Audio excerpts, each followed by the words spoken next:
ربک فکبر، اپنے رب کی تکبیر کرو، اپنے رب کو بڑا کرو۔ کیا مانی؟ رب بڑا ہے لیکن اس کی بڑائی مانی نہیں جا رہی۔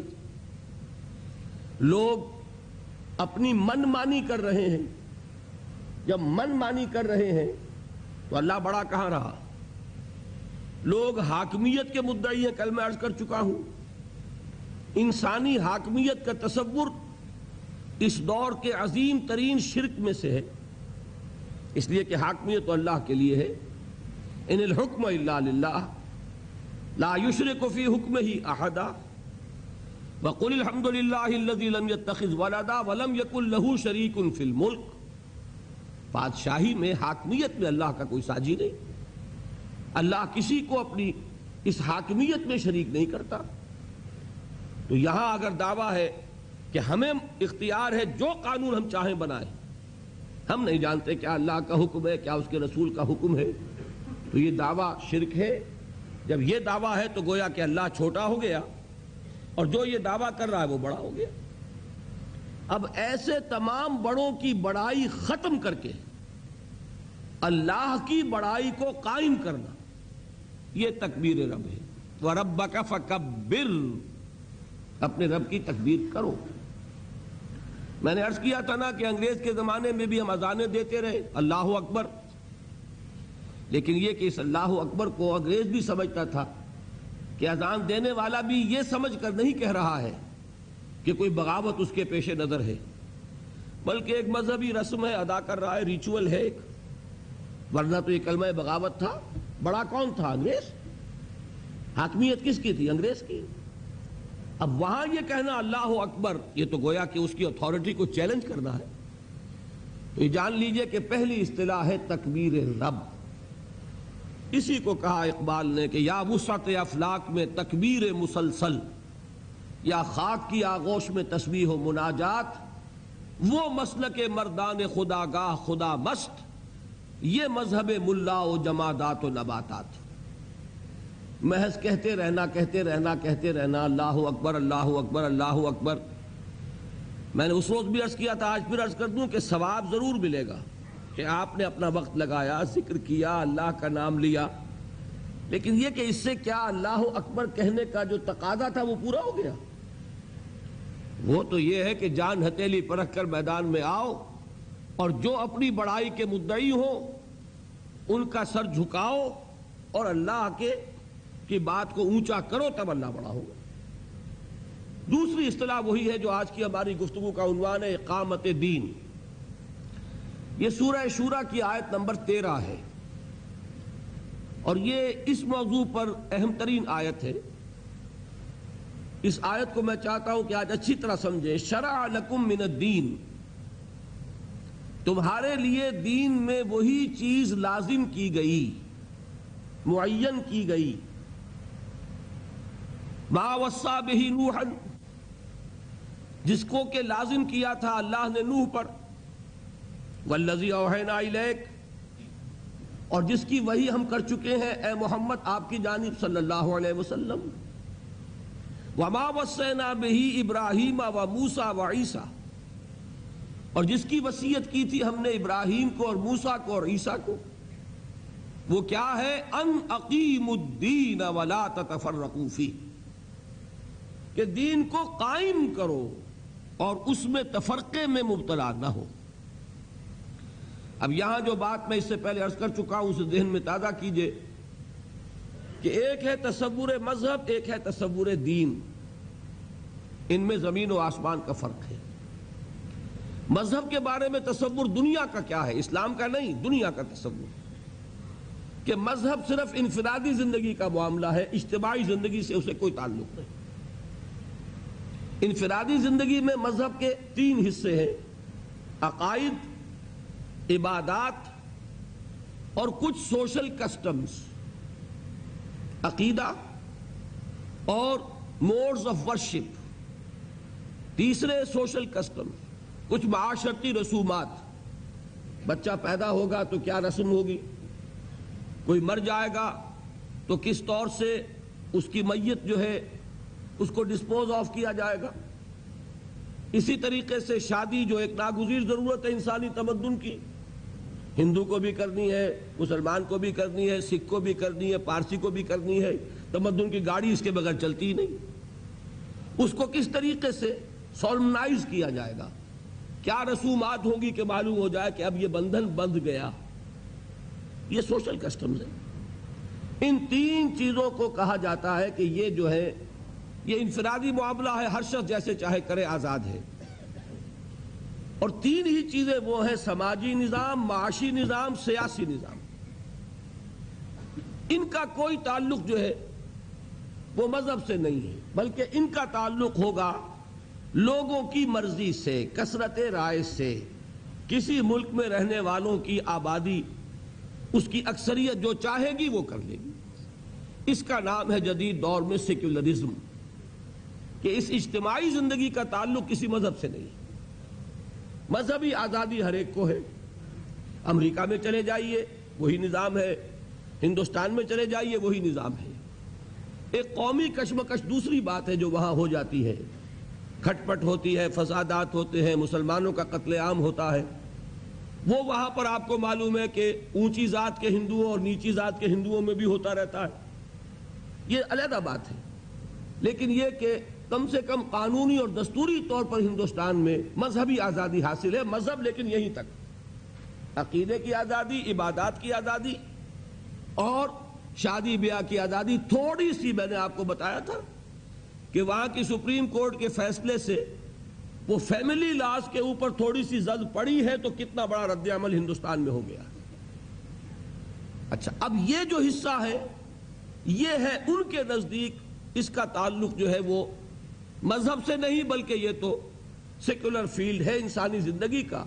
انتخابات ہوں گے، جو لوگ منتخب ہوں گے ان کی اکثریت پارلیمنٹ کے ممبرز کی جو قانون بنانا چاہے گی بنا دے گی۔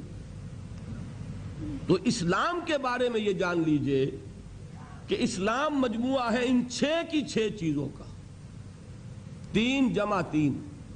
اس میں عقائد بھی ہیں، ایمانیات، جس پر ہم ایک مکمل تقریر جو ہے سن چکے آپ حضرات۔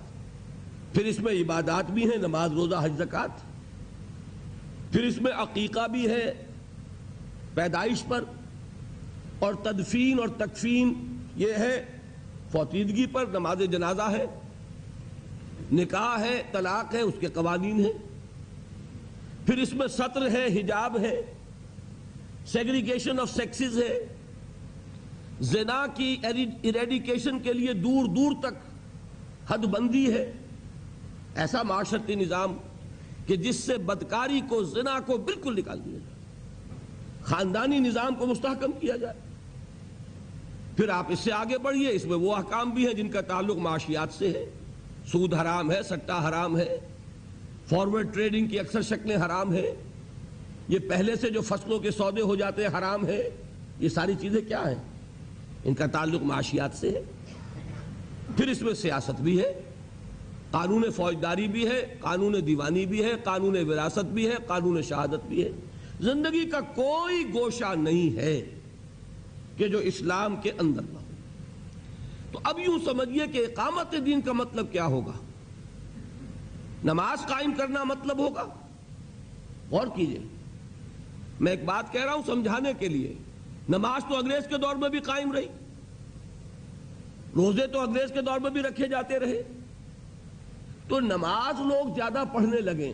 فرض کیجئے کہ کسی ملک کے اندر نماز جو ہے وہاں کے 100% لوگ پڑھنے لگے، لیکن اللہ کا قانون رائج نہ ہو، تو کیا دین قائم ہو گیا؟ غور کیجئے اس بات پر کہ ہمارا تصور جب بھی آتا ہے دین کا، چونکہ ہماری 6 نسلیں، 8 نسلیں غلامی میں بیت گئی ہیں، یہاں وہی بیٹھے ہیں ہندوستان پاکستان کے لوگ، ہماری نسلیں غلامی میں بیتی۔ اب ہوتے ہوتے ہماری ذہنیت بدل گئی، تصورات بدل گئے۔ وہ تو ایک نسل میں ہی فرق ہو جاتا ہے، کہ یہ کہ 6 نسلیں گزر گئی ہوں۔ کس حالت میں گزری کہ نماز بھی ہے، روزہ بھی ہے، زکوٰۃ بھی ہے، حج بھی ہے، شادی بیاہ بھی ہے، نکاح بھی ہے، عقیقہ بھی ہے، عیدین بھی ہے، یہ سب کچھ تو ہے، لیکن اسلام کا قانون نہیں، نہ فوجداری، نہ دیوانی، نہ قانون وراثت، نہ اس کے معاشی احکام کی کسی کو پرواہ۔ بینک قائم ہے، دھڑلے سے قائم ہے، بڑے بڑے حاجی اور نمازی لوگ اس بینک سے قرضے لے کر کاروبار کر رہے ہیں، بڑی بڑی مسجدوں کے متولی اور منتظم وہ ہاؤس بلڈنگ فائنانس کارپوریشن سے قرض لے رہے ہیں، مکان بنا رہے ہیں، محل تعمیر کر رہے ہیں. یہ ہوا کہ نہیں ہوا؟ یہ اس طریقے سے ذہنیت بدلی کہ وہ تصور ہی ذہن سے نکل گیا کہ یہ بھی کوئی دین کا حصہ ہے. ہمارا تصور یہی رہ گیا. لہذا کسی شخص کے دل میں دینی جذبہ پیدا ہوتا ہے تو بڑا تیر مارے گا، نماز زیادہ پڑھنی شروع کر دے گا. ابھی پہلے فرض پڑھ رہا تھا، تہجد بھی پڑھنی شروع کر دے گا. لیکن یہ خیال نہیں آئے گا کہ میرا دین صرف نماز روزے کا دین نہیں ہے، میرا دین تو مکمل زندگی کا دین ہے، میرا دین تو پامال ہے، اللہ کا دین تو مغلوب ہے، اللہ کا قانون جو ہے اس کے دھجیاں بکھر رہی ہیں، انسانوں کے بنائے ہوئے قانون چل رہے ہیں. اس کو، اس پورے تین جو حصے ہیں، سماجی نظام، معاشی نظام، سیاسی نظام، اس میں پورے دین کو قائم کرنا اقامت دین ہے. یہ ہے ان اقیموا الدین ولا تتفرقوا فیہ. یہ کیسے ہوگا؟ جبکہ مل جل کر کام کرو، ایک جمعیت ہو، تفرقہ ہو آپ کا انہی چیزوں میں تفرقہ ہو جس پر کل میں بیان کر چکا ہوں. نور و بشر کا جھگڑا نہ چکے، علم غیب کا مسئلہ ہی حل نہ ہو تو کہاں جمع ہوگے اور کہاں دین قائم کرو گے؟ دست و گریبان رہو گے آپس میں. لہذا ان اقیموا الدین ولا تتفرقوا فیہ، یہ اقامت دین ہے. اس میں ذرا ہو سکتا ہے کہ کچھ حضرات اگر قرآن مجید کے تراجم کنسلٹ کریں تو انہیں احساس ہو کہ شاید میں نے ترجمے میں کچھ اونچ نیچ کر دی ہے، اس لیے کہ بعض حضرات نے ترجمہ کیا ہے قائم رکھو دین کو. غور کیجئے، قائم کرو دین کو اور قائم رکھو دین کو، فرق کیا ہے اس میں؟ قطعاً کوئی فرق نہیں. دین قائم ہے تو قائم رکھو، قائم نہیں ہے تو رکھو کس کو؟ پہلے قائم کرو پھر قائم رکھو. سیدھی سی بات یہ ہے، خیمہ ہے، خیمہ اگر کھڑا ہے تو اسے کھڑا رکھنا ہے. اگر تیز آندھی آ رہی ہے تو آپ کیا کریں گے؟ کھڑا رکھنے کی کوشش کریں گے، اس کے کھوٹے خوب اچھی طرح مضبوط کریں گے، رسیوں کو دیکھ لیں گے کمزور تو نہیں. ہو سکتا ہے اس کے بانس کو پکڑ کر کھڑے رہنا پڑے، رسیوں کو پکڑ کر ایک آدمی کھڑا رہے کہ خیمہ گر نہ جائے. کھڑا ہے، کھڑا رکھنا ہے، گرنے نہیں دینا. اور اگر گر گیا ہے تو اس کو کھڑا کریں گے. اس کو یوں سمجھیے کہ اگر کوئی شخص خلافت راشدہ میں پیدا ہو جاتا تو اسے دین قائم کرنا نہیں ہے، وہ قائم تو کر گئے محمد الرسول اللہ صلی اللہ علیہ وسلم. وہ محنت، وہ جد و جہد، وہ کوشش، وہ قربانیاں، وہ ایثار، وہ جہاد، وہ قتال، اس کے نتیجے میں دین قائم کر گئے. اب قائم رکھنا ہے، کوئی فتنہ ایسا نہ آئے کہ اس کو ختم کر دے. کیا ہوا تھا؟ جنہوں نے زکوٰۃ کا انکار کیا وہ گویا کہ اس دین کو ختم کرنے کے در پہ تھے. ایک آندھی آئی اور ابو بکر صدیق سینہ سے پر ہو گئے رضی اللہ تعالیٰ عنہ. نئے مدعیان نبوت کھڑے ہو گئے، وہ اس خیمے کو گرانے کی کوشش تھی. محمد کی نبوت کا اعتبار ختم کرنا تھا صلی اللہ علیہ وسلم، تو اس دین کو قائم رکھنا تھا. کھڑے ہو گئے، ان کے ساتھ قتال کیا. سینکڑوں حفاظ ایک جنگ میں شہید ہوئے، جنگ یمامہ. اور یہ کس سے تھی؟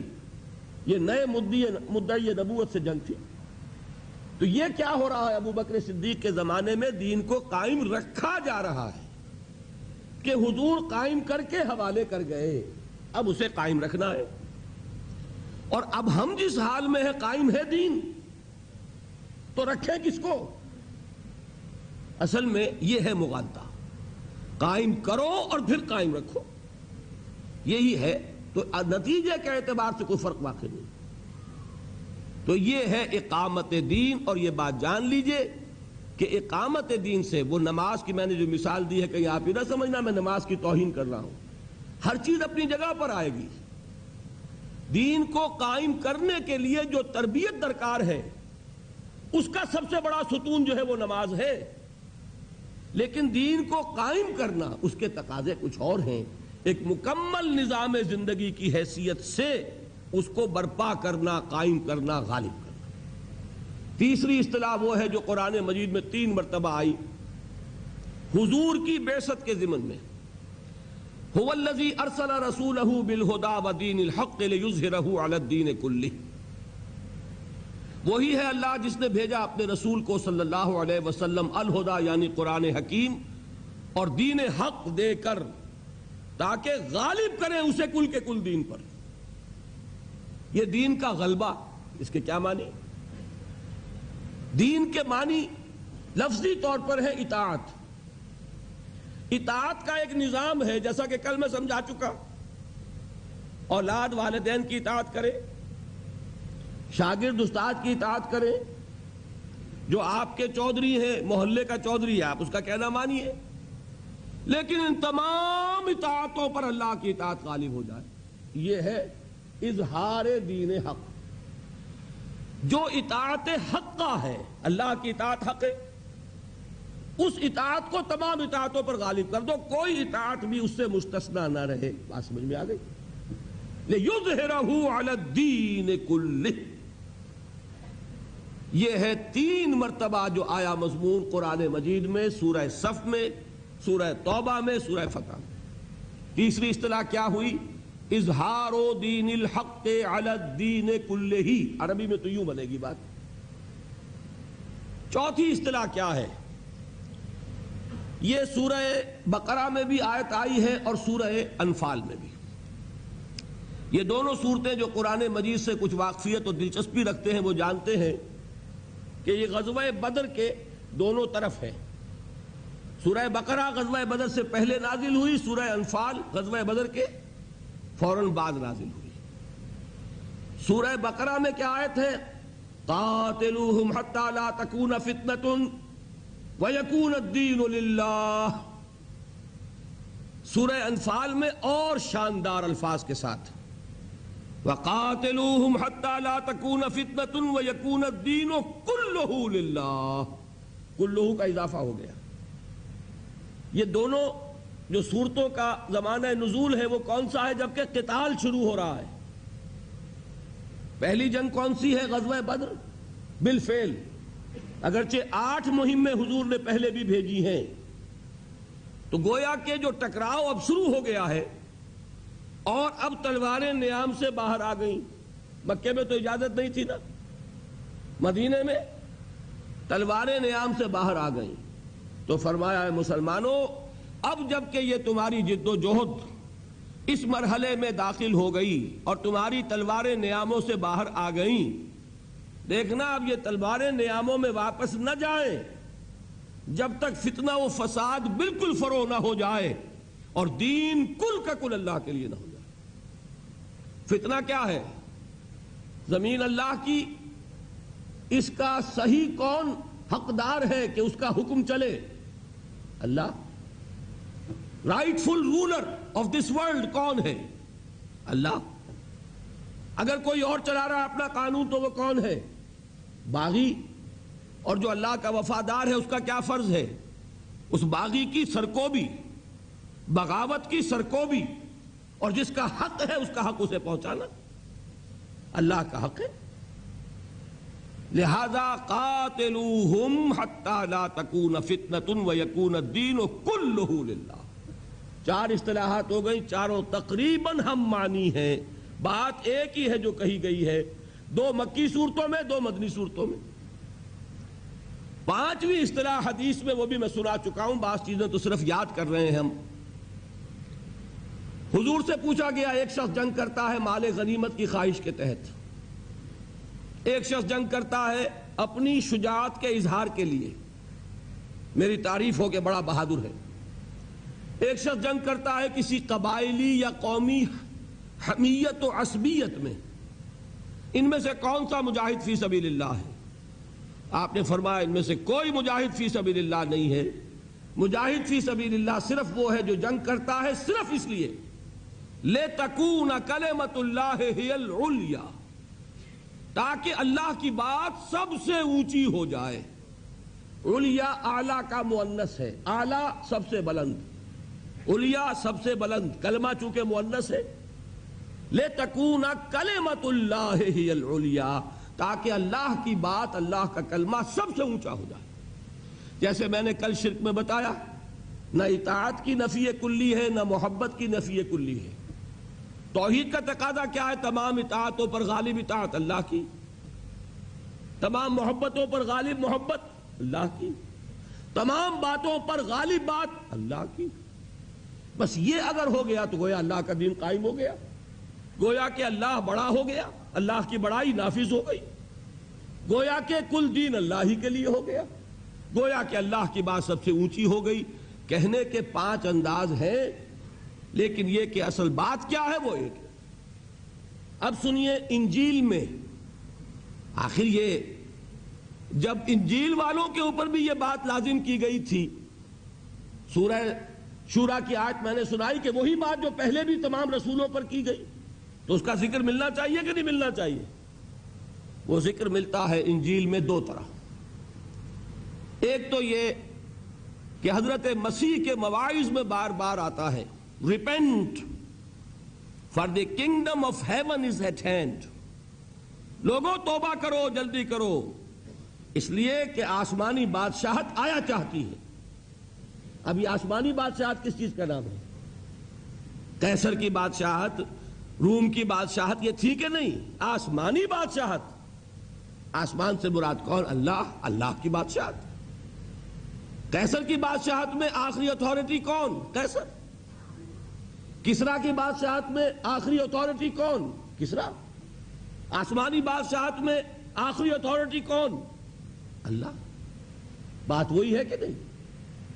اسی طرح جو ان کی لارڈز پریئر ہے، یہ لارڈز پریئر جس طرح ہمارے ہاں سورہ فاتحہ ہے، حضور نے فرمایا نا کہ لا صلاۃ لمن لم یقرأ بفاتحۃ الکتاب، ہر رکعت میں ہم سورہ فاتحہ پڑھتے کہ نہیں پڑھتے؟ یہ علیحدہ بات ہے، اختلاف ہے کہ جب باجماعت آپ پڑھ رہے ہو تو ایک مسلک یہ ہے کہ امام کا پڑھ لینا ہی ہماری طرف سے ہے، گویا کہ وہ نمائندے کی حیثیت سے پڑھ رہا ہے۔ ایک رائے یہ ہے امام شافعی کی کہ نہیں، اس صورت میں بھی ہر مقتدی کو بھی پڑھنی چاہیے۔ یہ تو ہو گیا ایک اختلاف فقہی۔ اس میں کوئی اختلاف نہیں ہے کہ نماز کا جزو لازم سورہ فاتحہ ہے۔ جو مقام ہمارے ہاں سورہ فاتحہ کا ہے وہی عیسائیت میں جو موجودہ عیسائیت ہے اس میں لارڈز پریئر کا ہے۔ نماز تو ان کے ہاں رہی نہیں، سجدہ ان کے ہاں ہے نہیں، وہ جب بھی دعا مانگتے تھے نیل ڈاؤن، اپنے گھٹنے زمین پہ ٹکا کر، بس یہاں تک، تو پھر وہ دعا کرتے ہیں۔ وہ دعا کیا ہے؟ اس میں یہ الفاظ بھی ہیں، thine will be done, thine kingdom come، اے رب تیری مرضی پوری ہو اور تیری حکومت آ جائے، تیری حکومت آ جائے۔ کیا مطلب؟ تیرا قانون نافذ ہو، تیری مرضی جیسے آسمانوں پر پوری ہو رہی ہے زمین پر بھی پوری ہو۔ بتائیے فرق ہے کوئی؟ وہی مضمون ہے۔